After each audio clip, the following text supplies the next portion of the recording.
నేను ప్రకాశం జిల్లాలో ఉంటానమ్మా. కానీ బుక్ ఫెయిర్‌కి దాదాపు 22, 23 ఏళ్ల నుంచి వస్తాను.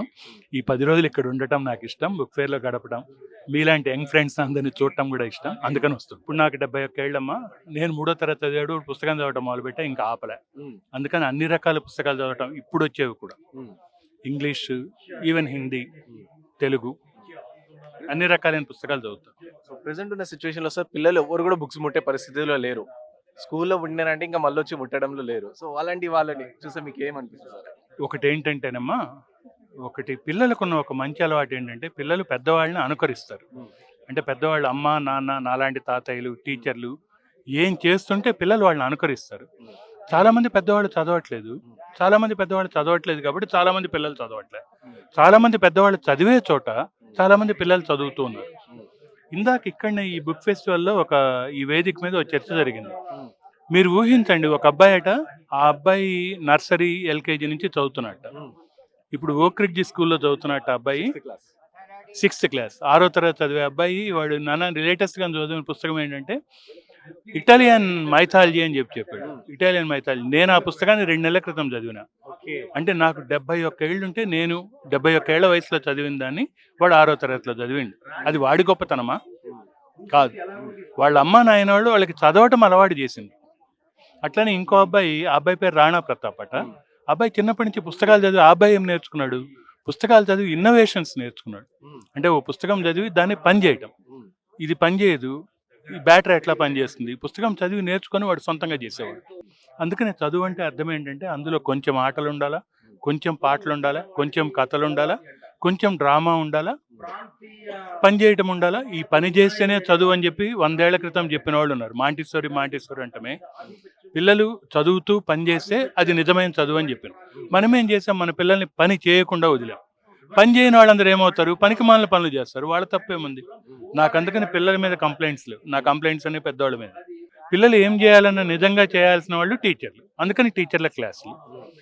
ఒక 15 ఏళ్ల లోపల ఇవాళ జరుగుతున్న ఇదేంటంటే, ఇంత ముందర గ్రామర్ నేర్చుకుంటే భాష వస్తుందనేవాళ్ళు. ఇవాళ కొత్త ట్రెండ్ వచ్చింది. సైన్స్ వాళ్ళు సైన్స్ చెప్తే, సోషల్ వాళ్ళు సోషల్ చెప్తే, లెక్కలోళ్ళు లెక్కల టీచర్ లెక్కలు చెప్తే రాదు. వీళ్ళందరూ సైన్స్ నేర్చుకోవాలన్నా, సోషల్ నేర్చుకోవాలన్నా, లెక్కలు నేర్చుకోవాలన్నా భాష రావాలి. హ్మ్. భాష రావాలంటే అది డిస్కోర్సెస్ నుంచి వస్తుందని అంటున్నారు. హ్మ్. ఏంటి డిస్కోర్స్ అంటే? మీరు ఎప్పుడన్నా విన్నారా ఈ పదం? డిస్కోర్స్ అంటే అర్థం ఏంటంటే పద్యం, రైమ్, పాట, ఆట, మాట, కథ, డ్రామా. ఇవన్నీ ఇవన్నీ పుస్తకాలు చదివితే, కేవలం పుస్తకం చదవాల్సిన పని లేదు నాన్న. మా తరం వేరు. మీ తరంలో చాలా బుక్స్, ఈ బుక్స్ వచ్చినాయి కదా. ఇవన్నీ చదువుతున్నారు. ఇవి కూడా పుస్తకాలే. హ్మ్. వీటిని చదువుతున్నారు కదా. చాలా తేలికైపోలే. 1000, 1,00,000 పుస్తకాలు చిన్ని సెల్ ఫోన్‌లో వస్తాయి. అవును. నేను చదవలేను అవి. నా చేత కాదు. కానీ మీరు చేస్తున్నారు కదా. హ్మ్. అవి ఒప్పుకోవాలి కదా.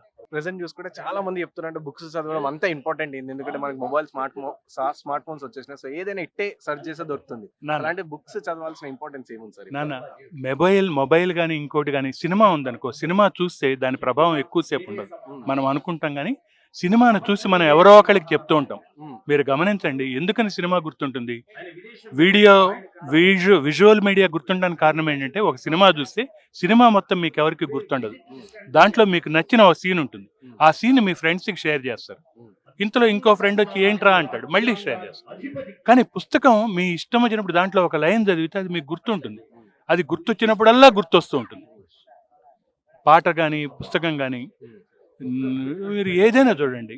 ఆహ్, 'నిన్నలేని అందమేదో నిదురలేచినెందుకో' అని ఉందనుకో. ఎప్పటి పాటది?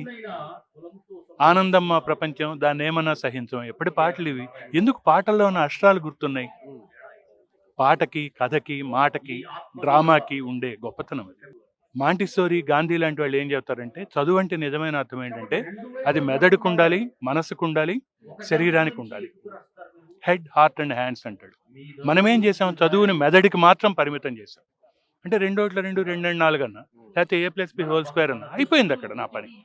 కానీ మనస్సు స్పందించాలి. నేను నిన్ను చూడంగానే, ఇంకొక ఆయన చూడంగానే నా మనసు స్పందించాలి. ఆయన మాటలతో. అది యాంటీక్ కావచ్చు, ప్రో, యాంటీ ఎట్లైనా కావచ్చు. హ్మ్. నా శరీరం పనిచేయాలి. ఈ 3 కలిపితే చదువవుతుంది.